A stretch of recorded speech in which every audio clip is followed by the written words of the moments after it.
Muito bem, vamos iniciar as nossas atividades de hoje. Para os que vieram estudar, porque tem os que vieram para conversar.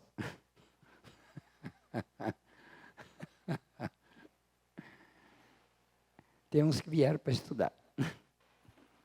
Então, tem aqui, neste livrinho, que se chama Viver é para Sempre. Carlos Bacelli. Tem aqui um tipo de análise, de estudo, que fala sobre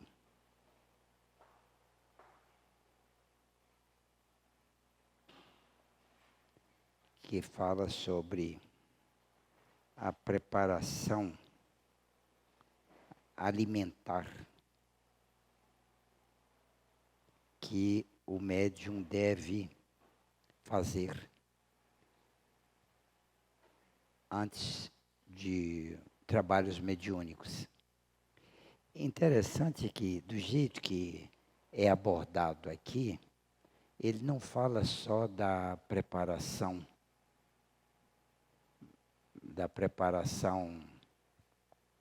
para médios, não. Ele fala da preparação para qualquer pessoa, diante de qualquer situação. Porque as questões intelectuais, as questões cerebrais, não são só para os médiuns. Os médiuns, no exercício da sua faculdade mediúnica, eles usam o pensamento. Isso é evidente. O pensamento está na base de todos os fenômenos mediúnicos. A mente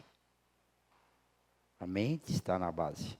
Porque a mente é o órgão pensante do homem.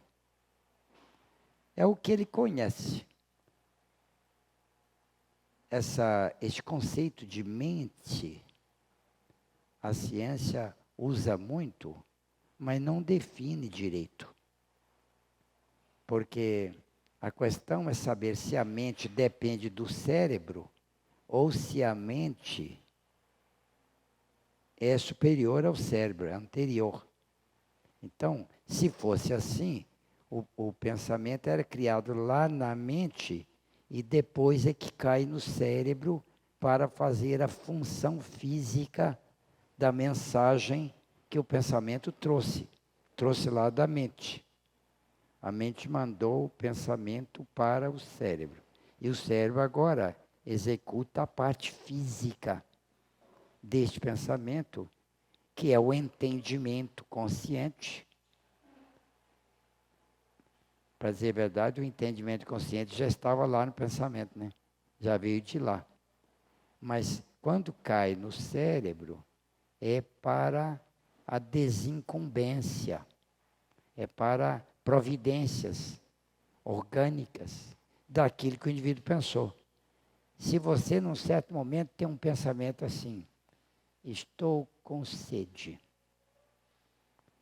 E aí imediatamente ocorre assim: quero tomar água. Para tomar água tem que ir lá na cozinha, lá tem o filtro. Mas isso ocorre instantaneamente. Eu tenho que pegar um copo no armário, pegar o copo, ir ao filtro, ligar o botãozinho, a água sai, eu bebo. Então, instantaneamente ele ocorre um processo de arquitetura construtiva do que vai acontecer com o sujeito, com o que, a arquitetura daquilo que ele vai fazer. Então, é o pensamento vindo da mente. O Espiritismo explica que a mente não é física. Ela não está no corpo, não está no cérebro. Quer dizer que não é o cérebro que pensa. O pensamento não é uma questão cerebral. É uma questão antes do cérebro. Está no psiquismo espiritual. Porque se o homem fosse um corpo junto com um ser espiritual, que enquanto está no corpo chama-se alma, então se o homem é composto de alma e corpo, a alma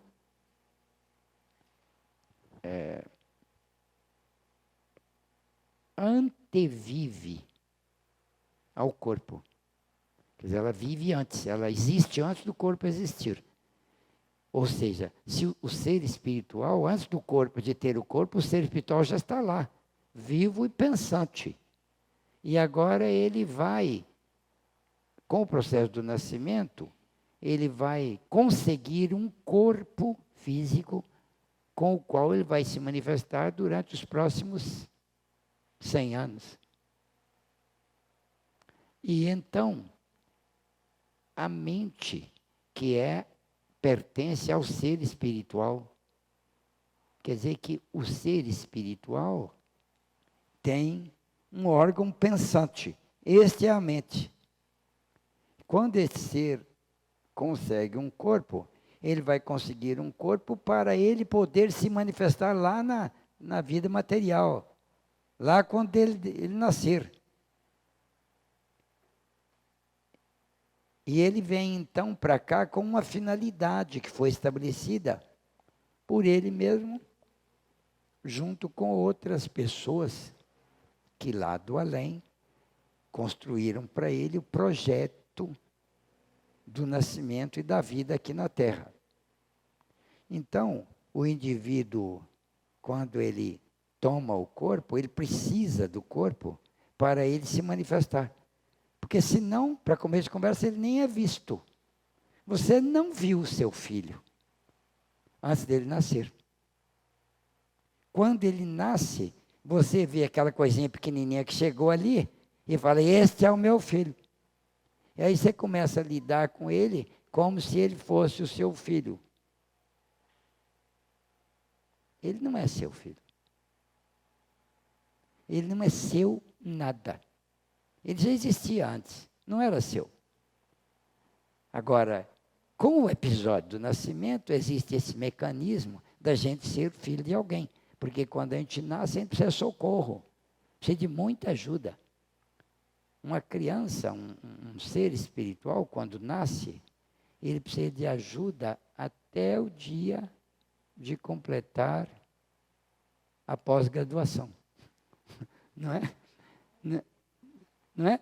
Porque antes disso ele fica lá às custas dos pais e tal, e vai fazendo o que tem que fazer, e vai levando a vida, formou, não arrumou emprego, vai para pós e tal, termina a pós, aí agora ele está na hora de trabalhar, cuidar de si mesmo. Bem, então, os pais, para poderem ter aquele trabalhão danado que eles têm com os filhos, eles precisam de ter uma ligação afetiva. Se eles não quisessem muito bem aos filhos, eles não iam ter aquele trabalho todo que eles têm. Eles têm que gostar muito. Então, o divino já criou nos pais um negócio chamado amor paterno. Falando paterno aqui, abrangendo tudo, né? Pai, mãe e tal. Então, o amor paterno, que é o do pai e da mãe, mais os parentes ali e tal, né? Que gostam muito entre si. Esse negócio do amor é uma necessidade, porque senão a criança não vai sobreviver. Se a mãe não gostar muito da criança, ela vai reclamar durante toda a gravidez. Está sofrendo muito por causa de uma droga, de um sujeito que ela nem sabe quem que é e tal. E ela não faz isso.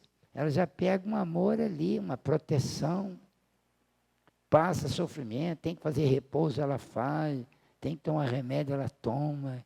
Tudo para poder propiciar a gestação da criança. Quando a criança acaba de gestar-se, ela nasce. E a mãe continua, mãe, pai, o pessoal lá, né? Continuam cuidando. Senão ela morre. Se a mãe não tiver amor, o menino está chorando lá, sabe? Deixa chorar, agora estou cansada.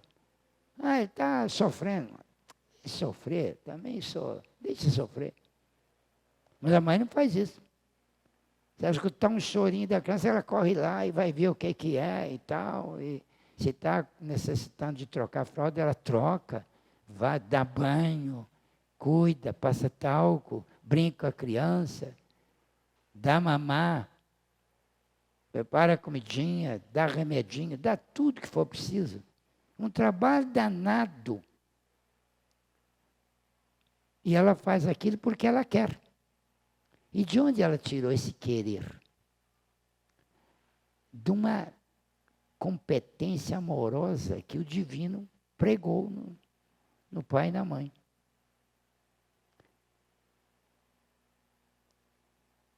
Às vezes o pai nem tem muito, sabe? Agora a mãe tem sempre. Ah, conheço uma mãe que não tem, vai. Examina o cérebro dela, tem uma doença qualquer. Não é normal. Se ela for esquizofrênica, por exemplo, ela não vai ter. Se ela for psicótica, então aí que não tem mesmo. Não tem porque está doente. Porque se não tiver doente, for normal, tem. Tem aquele amor lá. Bom, isso foi entre parênteses. Eu estava dizendo que a mente é anterior ao cérebro. Então, quando a mente se justapõe ao cérebro, com o nascimento, com a gestação, o espírito encaixa lá e conduz. Agora o corpo. A gestação é conduzida por 3 providências. 3 mentes. A mente do espírito que está nascendo, a mente da mãe. A mãe não tem consciência, mas a mente dela trabalha na gestação. E a mente de um espírito que acompanha aquela gestação. Um benfeitor espiritual, que está lá tomando providências mentais também. Então são 3 mentes. Agora, a parte da criança, a mente dela está lá, justaposta ao corpinho que está sendo formado e determinando com o modelo psicoplástico do espírito o encaixamento das reproduções celulares que vão como que cobrindo o molde que o perispírito faz. E a multiplicação celular se dá de acordo com o genoma, com o DNA do corpo que está nascendo. Que espírito não tem DNA. Se tiver, não é coisa que nós sabemos agora. Aqui, nós só mexemos com o DNA do corpo. Então, neste caso, esse processo do nascimento é muito importante. E a mente já está lá, regulando. O cérebro. É a mente que pensa e o cérebro é que providencia. Muita gente aqui, estudiosos da medicina, da neurociência, estudam muito o cérebro, eles descobriram maravilhas no cérebro e não aceitam que tem uma mente por trás do cérebro. Eles pensam que vem tudo do cérebro. Mas isso é um problema temporário. Vai chegar uma ocasião em que a própria pesquisa neurocientífica identificará. Bom, hoje já tem isso na física quântica. A física quântica chegou à conclusão que antes desse corpo aqui tem um outro corpo chamado corpo vital. O corpo vital para a física quântica é o perispírito para os espíritas. A física quântica não chama de perispírito, chama de corpo vital. Ele que vivifica esse aqui, diz a física quântica. E coloca no corpo vital a mente e uma série de outros condutos, canais e órgãos que estão profundamente ligados com o corpo físico, graças ao que o corpo físico está vivo. Quando esse corpo vital separa, o corpo físico morre. Igualzinho os espíritas falam. A física quântica está falando isso. Eu estou lendo um livro lá agora, que está me dando um trabalho danado, aquele livro, que é pesado demais, chamado O Médico Quântico. É a física quântica na biologia. Mas como é complexo aquilo, como é profundo, como é intenso. A gente fica abismado. E outra coisa, lendo o livro, que não é espírita, é livro científico, publicado pelo professor de física da Universidade de Oregon, Dr. Amit Goswami, nome do autor, que é físico quântico, responsável pela cadeira de física quântica da Universidade do Oregon. Ele tem vários outros livros publicados. Mas esse aqui é demais, mostrando como é que a física quântica está profundamente empenhada em demonstrar a presença de um elemento extrafísico comandando o corpo, que é o corpo vital. E sem o corpo vital não tem explicação, um monte de coisa que está lá no livro. Quer dizer que o corpo vital não é porque eles querem, não é porque eles deduziram que tem que ter. E outra coisa, esse físico quântico aí, o Dr. Goswami, ele cita dezenas de autores científicos nos quais ele se baseia para tirar aquelas conclusões ali, de outros indivíduos que não foram. Ele juntou tudo aquilo para tirar aquela conclusão, mas tem muita gente pensando nisso, na ciência, nas diferentes universidades. Eu calculo que não está muito longe o tempo em que a ciência vai se curvar diante da realidade do espírito. Por causa desse livro aí. Me deu o trabalho danado do livro, mas para ler esse livro eu tive que comprar outros livros para poder aprender a linguagem quântica usada no livro lá, para poder entender aquilo lá. Eu já tinha uma base, né? Uma base científica, de física clássica. Então, aí foi mais simples para eu estudar aquilo. Baseado nos conceitos, não, nem adianta falar aqui, porque vai bagunçar a cabeça. Conceito de movimento não local, conceito de colapso quântico. Sem entender a linguagem, não tem jeito de conversar no assunto. Então, essa linguagem quântica não é sopa, não. São 5 regras fundamentais, assim, conceitos fundamentais de física quântica que a gente tem que ter para poder entender, para poder conversar a linguagem do livro lá. Senão a gente não manja nada.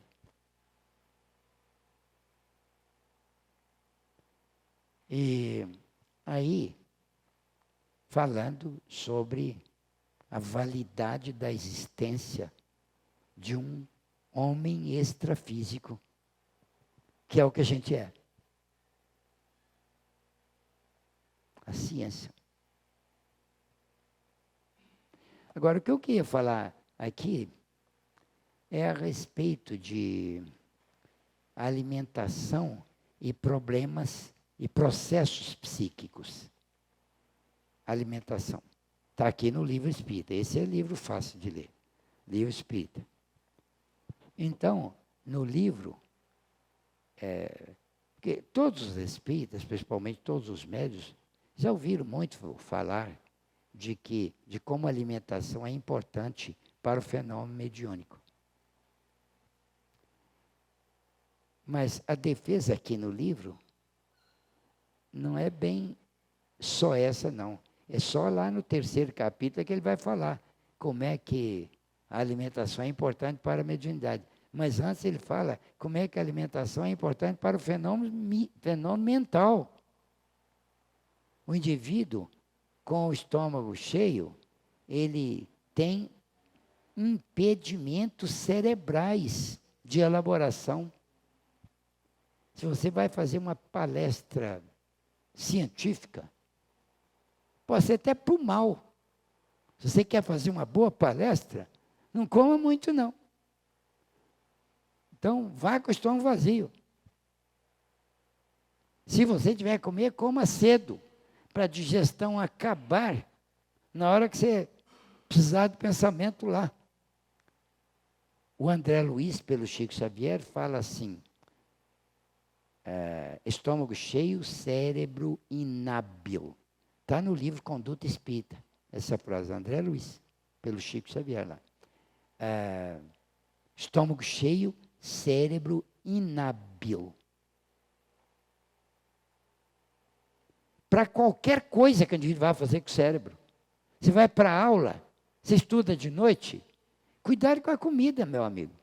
Não enche a pança e vai para a aula, não, senão você não vai assistir a aula direito, não.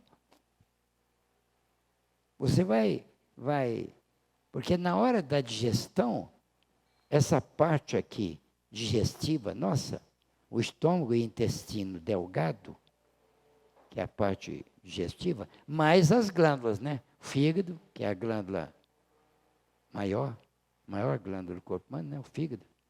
O fígado, o pâncreas, são as duas glândulas importantes na digestão, mais as glândulas do intestino delgado, as glândulas entéricas, que produzem as enzimas digestivas.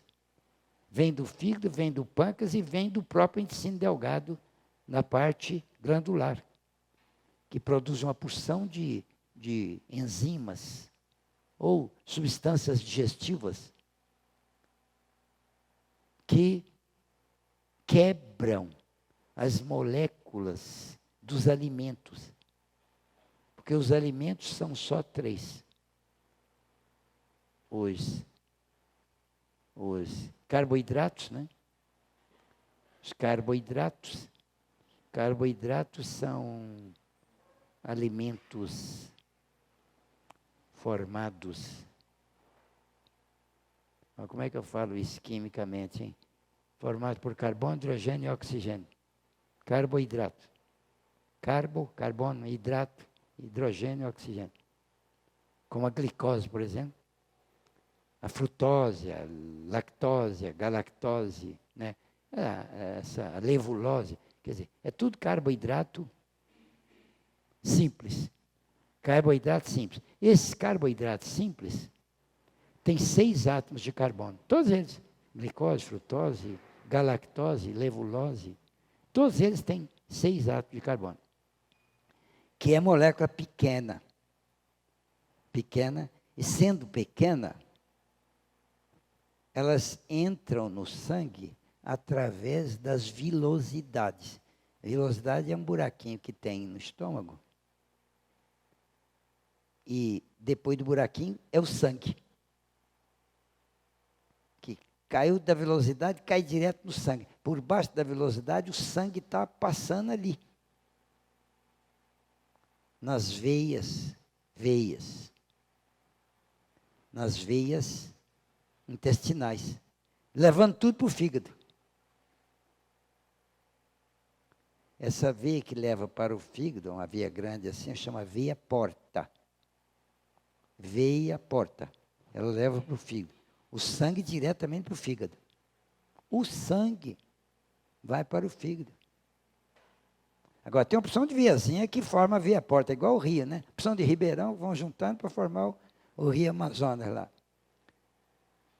Então, essa veia porta cata todo aquele sangue, está passando o sangue lá. Então, a digestão quebrou os alimentos em moléculas pequenas, jogou tudo no sangue. Então, são 3 alimentos. As gorduras, os hidratos de carbono, ou carboidratos, né? E as proteínas. São só esses 3 alimentos que existem. 3 nutrientes. Só esses 3. Então, esses 3 aí são todos de moléculas grandes. As proteínas, tem a molécula de proteína, que são várias proteínas diferentes, né? Cada proteína diferente tem milhares de átomos de carbono, um atrás do outro, assim. Chama cadeia carbônica. A cadeia de carbono tem milhares de átomos da proteína. Então, vou desenhar aqui uma proteína. Essa aqui é uma proteína. Ó.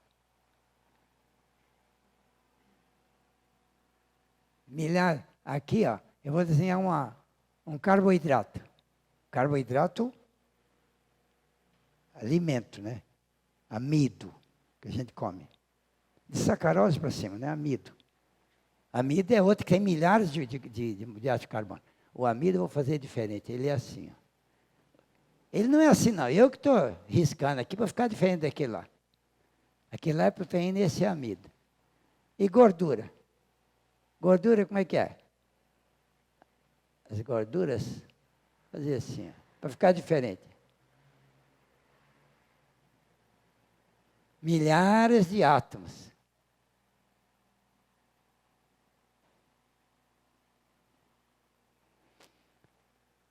Então, esses alimentos caem no estômago. O estômago é seletivo. E hoje virou aula de biologia mesmo, hein? Mediunidade ficou para lá. Deixa eu fechar aqui, ó. Todo mundo precisa saber isso, porque no tempo que vocês estudaram isso, vocês eram crianças, vocês não aprenderam isso lá.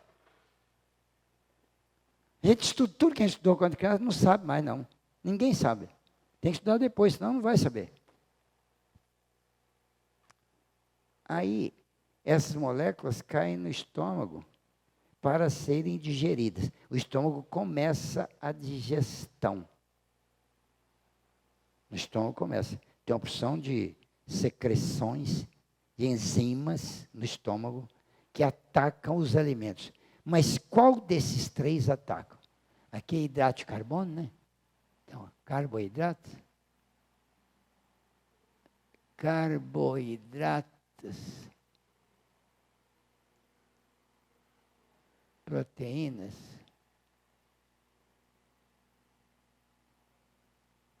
Proteínas e gorduras.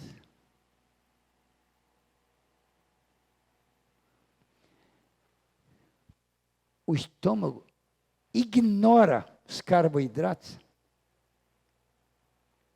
ignora as gorduras e só mexe com proteína. Proteína, por exemplo, quando falar em proteína, vocês pensam em carne, queijo, leite e ovos.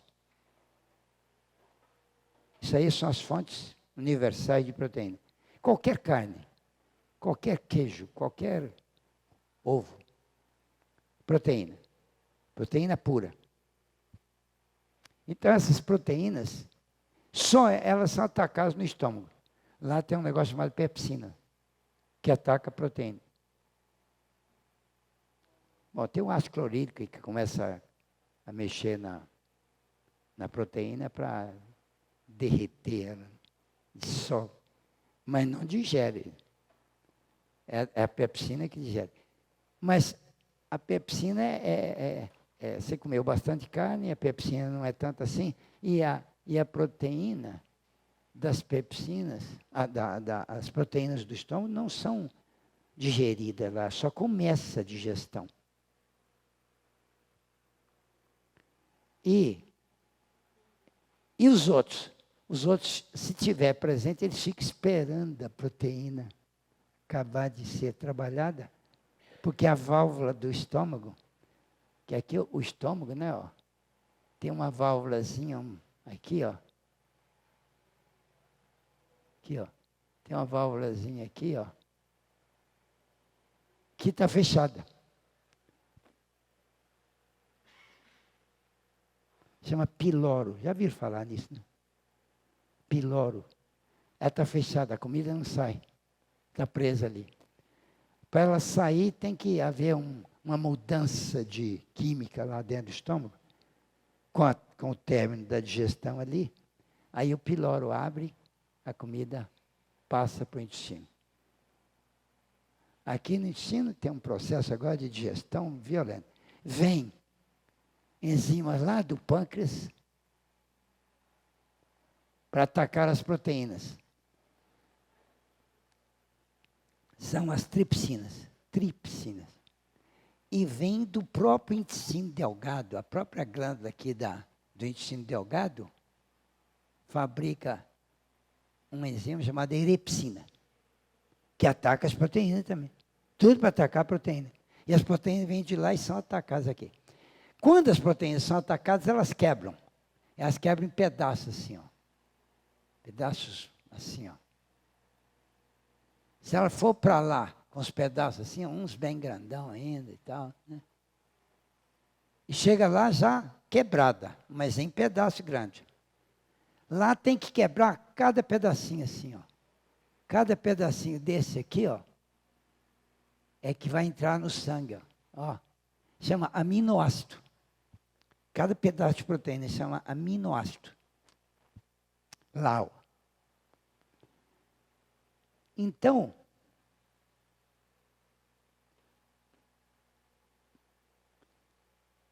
a molécula de aminoácido começa com 2 carbonos.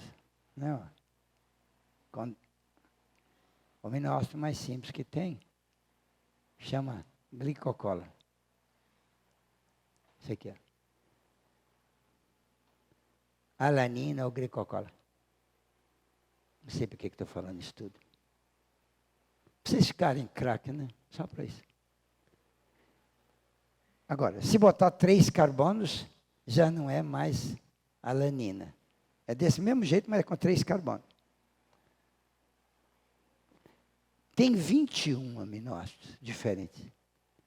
A diferença entre eles é a quantidade de átomos de carbono. 2 carbonos é esse aqui. 3 carbonos é esse aqui, ó. Radical ácido, né? Ah, aminoácido, esqueci do NH2. Aqui, ó. Aminoácido, é NH2 ali, ó. Aminoácido, né? NH2. E, que aquele ali era o ácido acético, né? Aquele lá era outro. Então, e esse aqui, ó. Hidrogênio, hidrogênio, hidrogênio. Então, esse aqui já é outro aminoácido, com 3 carbonos. Com 4 carbonos já é outro, com 5 carbonos é outro. Até 21 carbonos. Mas não precisa ser 21, não. Eles podem ter radical lateral. Ó. Às vezes é 3 carbonos assim, ó. Mais 1 carbono para cá, ó. Pronto, já mudou tudo. É 4 carbonos agora, mas é NH2. Esse aqui, ó, é aminoácido também, ó. Metil propano aminoácido, né? Metil. Bom, o certo é que para entrar no sangue, as moléculas têm que ser pequenas.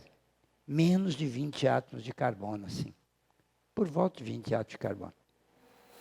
Aí é molécula pequena. Porque esse aqui tem milhares de átomos de carbono. Tanto as proteínas, como os carboidratos, como as gorduras.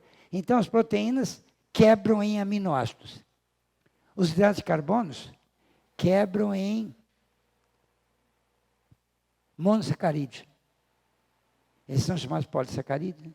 Quebra em monossacarídeos. Monossacarídeos são do tipo da glicose. A glicose é assim, ó. A fórmula da glicose é o quê? Vou dizer a forma molecular, né? C6. C. Giz ruim é pior do que nenhum giz, viu? C6. H12. O6. Aí, 6 carbono. 6 carbono assim, ó. É desse jeito aqui, 6. Essa é a glicose. Agora, a amido é C6, amido. C6, H10, O5.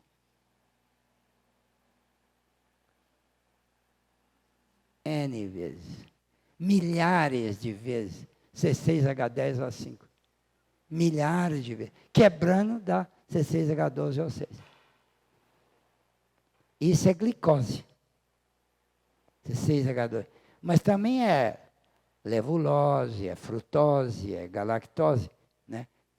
É tudo C6H12O6. Mas a fórmula molecular, essa aqui é a fórmula molecular, aquela é a fórmula estrutural. A fórmula estrutural é diferente. São moléculas diferentes. Mas tem que ser molécula pequena, senão não entra no sangue. Por isso a digestão. E as gorduras são também compridas, né? São chamadas lipídios. Elas quebram em moléculas pequenas, chamadas ácidos graxos. Ácidos graxos. Por meio de enzima que vem do fígado, chamado bílis. É a bílis que quebra as gorduras em ácidos graxos. Bom, eu falei isso para dar uma ideia de por que o indivíduo digere. Agora, para fazer esse trabalho aí, gasta 2, 3 horas ou mais às vezes. Para fazer esse trabalho aí de quebrar essas moléculas. Então, na hora que está digerindo, aqui no estômago, tem um trabalho intenso de química funcionando no estômago e no intestino delgado. E precisa muito sangue. Então o organismo tira sangue de tudo quanto é lugar para trabalhar aqui. Porque o sangue vai passando e levando. E eles vão pingando os líquidos digeridos de aminoácidos, de saponáceos, que são os ácidos graxos, né? Saponificado. Sabão. É virar sabão. Que é a gordura. Vira sabão para a gente poder alimentar. A gente come é sabão, no fim da conta. Chama saponificação.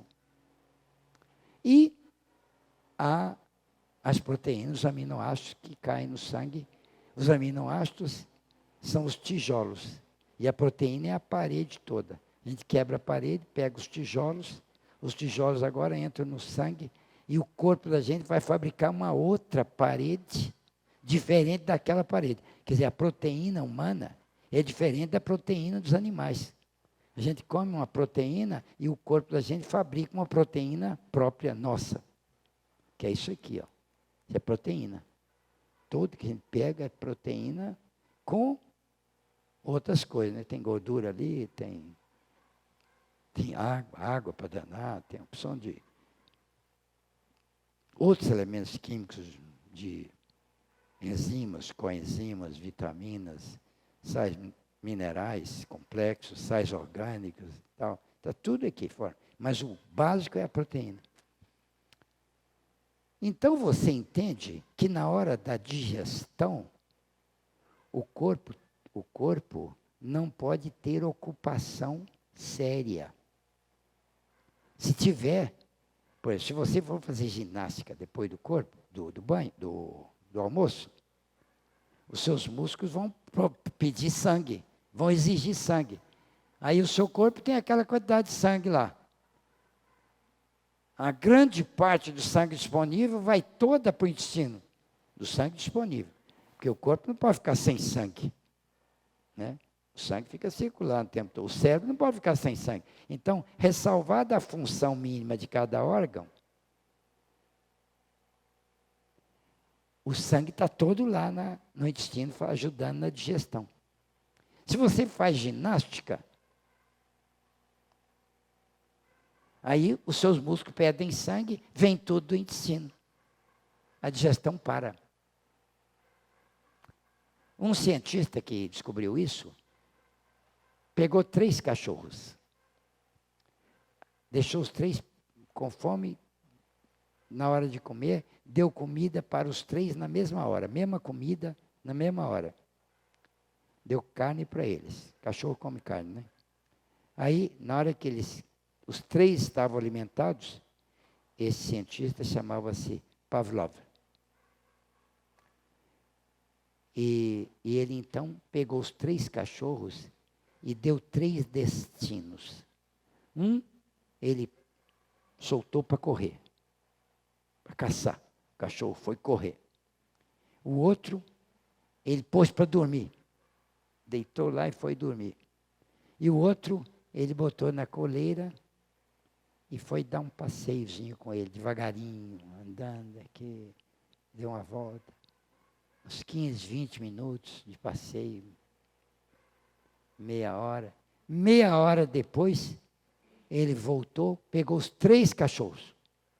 Voltou, botou no laboratório e abriu o corpo, cachorro anestesiado, abriu o estômago para ver como é que estava a digestão. A digestão do que saiu para caçar não tinha começado. A digestão parou, porque os músculos exigiram sangue, o sangue não estava lá, a digestão não aconteceu. Aquele que foi dormir, a digestão tinha começado e estava começando. E aquele que deu uma voltinha, a digestão estava adiantada e muito bem conduzida. Então ele concluiu que depois da comida, a gente não deve nem dormir e nem correr. Mas dar uma voltinha é uma beleza.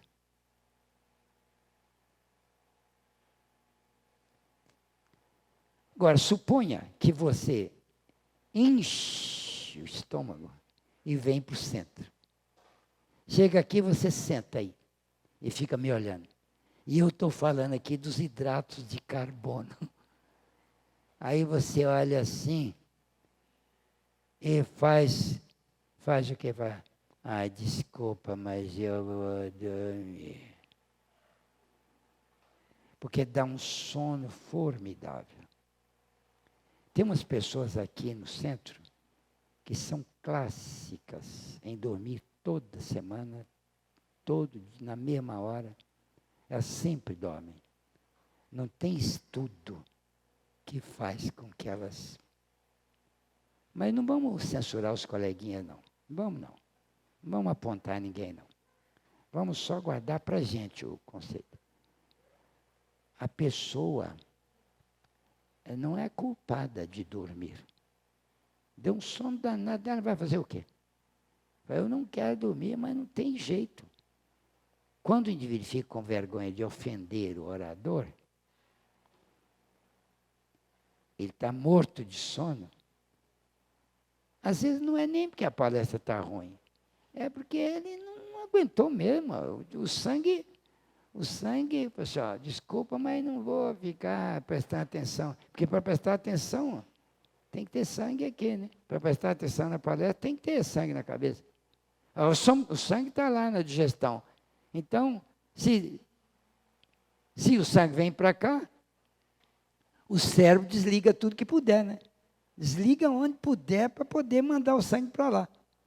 E aí o cara dorme mesmo, ele tem sono. É por isso que as pessoas têm sono depois da comida, quando elas vão fazer qualquer coisa que não seja muito atraente. Na minha clínica eu vejo isso, a pessoa senta lá, depois do almoço, assim, ó, sessão psicológica, 1h da tarde. O sujeito senta lá, e eu falo com ele 5 minutos, ele está assim para mim, ó, rezando para eu não ver. E ele está aqui quase morrendo. Aí eu já tenho um recurso lá, eu falo assim, agora o que nós vamos fazer agora, nos próximos 10 minutos, é um relaxamento. Você vai precisar de relaxar para poder continuar o trabalho aqui. Faz parte da técnica psicológica. Fecha o olho e encosta aí. Aí eu sinto, graças a Deus. Aí ele chega a roncar, mas é questão de 2 minutos. Assim. Tadinho, né? Não é culpa dele. Homem, mulher, qualquer um é assim. Agora, tem uma outra coisa que explica isso também. Quando o indivíduo não está acostumado a estudar, e ele vai para uma palestra, chegando lá, a palestra provoca uma área do cérebro dele que não tem uso, porque ele não está acostumado a estudar. Então, aquela área, o próprio psiquismo do indivíduo, na hora que provocou aquela área, é uma área não desenvolvida. Porque é como uma estrada não percorrida. Faz uma estradinha não percorrida aí, não asfaltada, para você ver o que acontece com ela. Ela enche de mato rapidamente, né? Então o cérebro faz muito isso. Uma área do cérebro que não é movimentada, o cérebro desliga aquela área. E se passou dos 30 anos, as células lá são desligadas permanecem, elas morrem. Aqueles neurônios morrem, não são usados.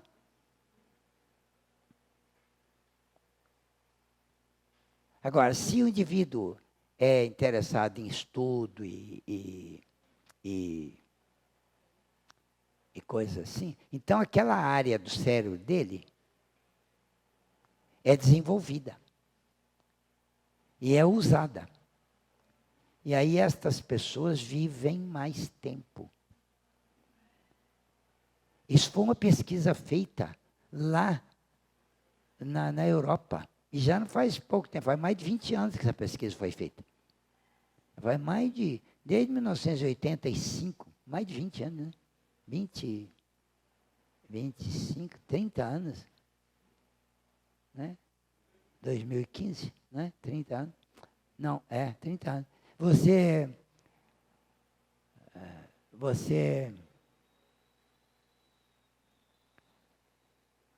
Eles descobriram lá um convento lá. As freiras lá num convento tinham vida longa. Nenhuma freira morria com menos de 90 anos. 95, 99, 103, 108 anos. Uns trem assim. Mas muitas freiras. Então uma pesquisa que foi feita lá casualmente, e quando eles consultaram a idade das pessoas que morriam, aí despertou interesse dos cientistas, eles foram pesquisar o que é que elas faziam para ter uma vida longa assim. Estudava muito, estudo, ocupação cerebral. Quanto mais ocupa o cérebro, aí mais tempo o cérebro fica vivo, ele fica ativo. Devia estar com 80 anos e está aí em plena atividade cerebral. Cérebro muito ocupado.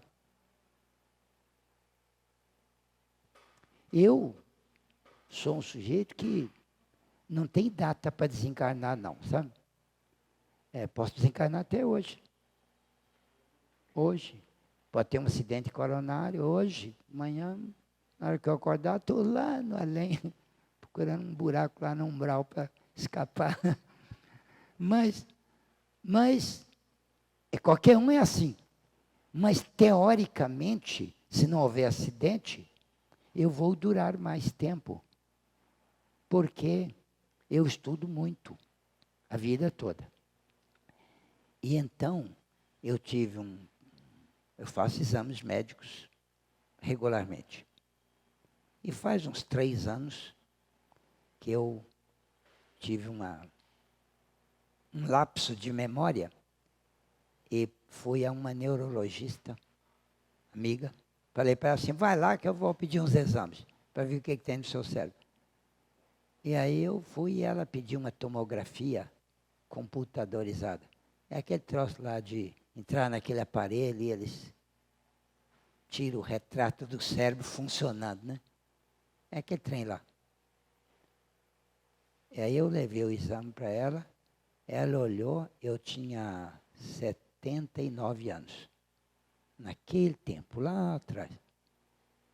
Aí, ela olhou assim, e olhou para a chapa do meu cérebro, e falou assim, você tem quantos anos mesmo? Eu falei, 79. assim, você tem um documento aí? Eu mostrei assim, tem 79 mesmo. Mas não é possível, você não tem 79 anos. Você tem certeza que eles não erraram a sua idade? Porque você não pode ter 79. Cérebro de 79 não é assim. Aí ela chamou. Foi lá no Instituto Kline, né? Doutora Fátima Bifano. Ela chamou mais 2 médicos para ver a chapa. Olha o cérebro desse cara aqui, olha a idade dele. Porque o cérebro, depois de 65 anos, tem a opção de buraquinho, de água. É onde os neurônios morreram.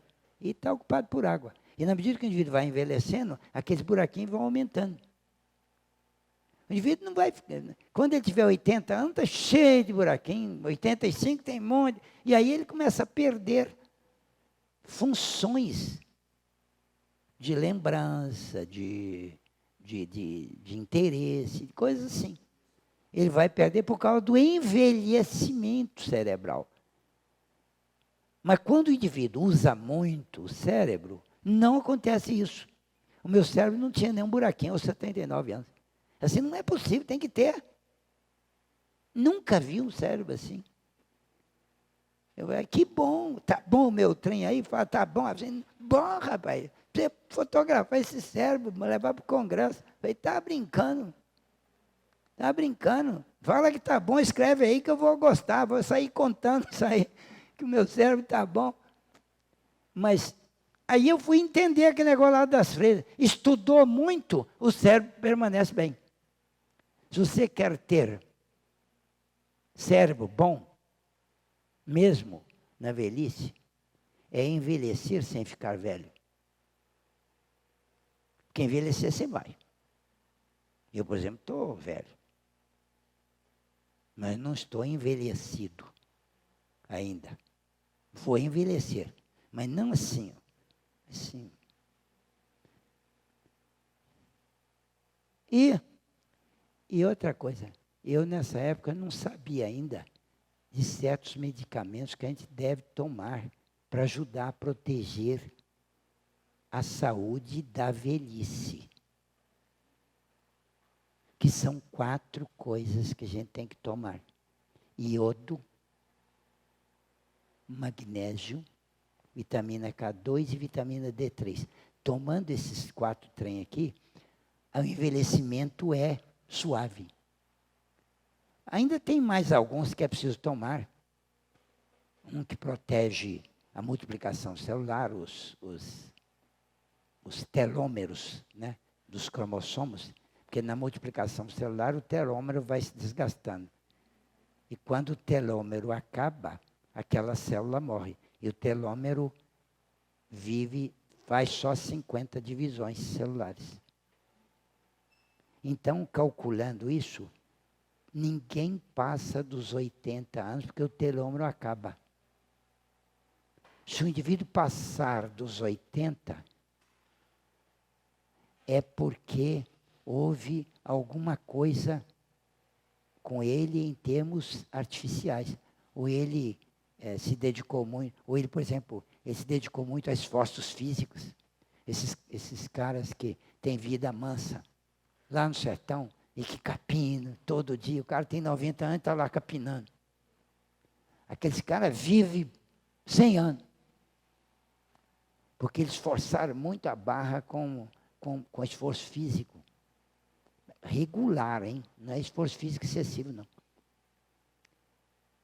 E tem vida mansa, ele tem vida tranquila, o negócio dele é um canário, um cachorro, a enxada, um pito e um violão. Essas coisas ele não dispensa. E vai para 100 e tantos anos, porque a vida dele é mansa. Porque se ele preocupar, ele morre antes. Se ele estressar, ele morre antes. Não pode estressar. Então ele tem que tomar aqueles ingredientes que o corpo tem carência, que são esses aí. No Brasil não tem vulcão, então não tem magnésio nas rochas, no chão. Não tem magnésio nos alimentos. Conclusão. E o magnésio entra em 300 reações químicas substanciais no corpo da gente. Quem não toma magnésio vai adoecer e vai morrer mais cedo. Mas como é que eu tomo magnésio? Vai na farmácia de manipulação e pede cloreto de magnésio, comprimidinho, toma um por dia. Custa R$29. Se você não quiser pagar isso tudo, você vai numa farmácia comum e pede cloreto de magnésio. Eles te vendem aí, ó, 33 gramas de um pozinho assim, você põe num litro d'água e toma um cálice por dia. Mesma coisa. Tem magnésio. Magnésio, vitamina D3, que ajuda o cálcio a fixar nos ossos. Mulher, então, não pode deixar de jeito nenhum, senão dá osteoporose. E quem não toma vitamina D3 nem K2, tem dor na junta, tem dor nas costas, tem cálcio nas artérias, tem esse diabo tudo aí. Porque o cálcio, em vez de fixar nos ossos, ele fixa no tecido mole. A vitamina K2 tira o cálcio do tecido mole e bota no osso. Mas não tem K2 na comida. A gente tem que tomar por fora. Mas eu só descobri isso quando eu já tinha 80 anos. Aí eu comecei a tomar. Daqui a 115 anos nós conversamos. Não, quando eu tiver 115 anos, nós conversamos. Hein?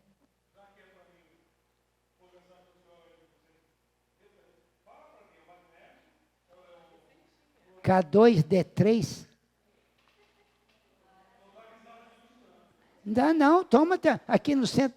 Depois que eu descobri isso, minha família toda toma. Iodo é Lugol, você vai alugar na farmácia, custa R$21 vidrinho assim, ó, dá para 6 meses. 3 gotinhas por dia. Em jejum, um pouquinho d'água. É uma solução de Lugol, de iodo com iodo a 5% lá.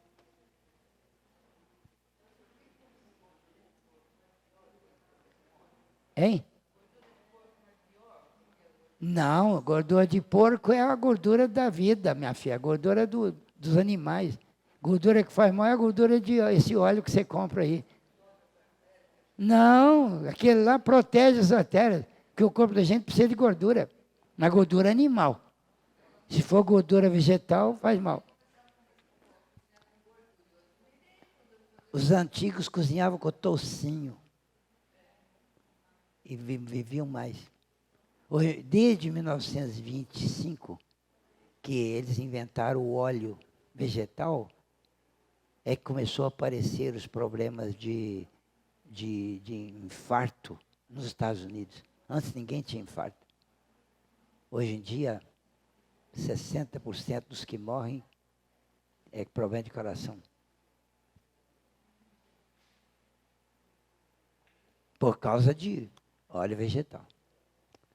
Óleo vegetal é gordura trans. Foi até proibida nos Estados Unidos.